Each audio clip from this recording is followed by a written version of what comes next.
TCS induction మెయిల్లో ఏమేమి mention చేసి ఉంటాయి, ఎప్పుడు, ఎక్కడ, ఎలా అనే క్వశ్చన్స్కి ఆన్సర్స్ దొరుకుతాయి. నాదొక చిన్న రిక్వెస్ట్, నా వీడియోస్ మీకు నచ్చినట్టయితే ఒక చిన్న లైక్ అండ్ కామెంట్ చేయండి. సో టాపిక్లోకి వెళ్తే ఫస్ట్ మనకి టీసీఎస్ అరైవల్ అడ్రస్ మెన్షన్ చేసి ఉంటుంది. తర్వాత మన induction hall number and last మన ప్రైమరీ డాక్యుమెంట్స్, ఏమేం డాక్యుమెంట్స్ క్యారీ చేయాలి ఇండక్షన్ రోజు. సో దీంట్లో సెట్ 1 సెట్ 2 లెక్క డివైడ్ అయ్యి ఉన్నాయి. సో సెట్ 1 వచ్చేసరికి service agreement and pan card of the surety pan card copy.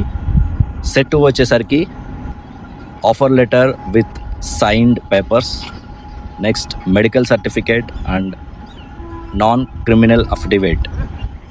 ఈ డాక్యుమెంట్స్ తీసుకొని డే 1కి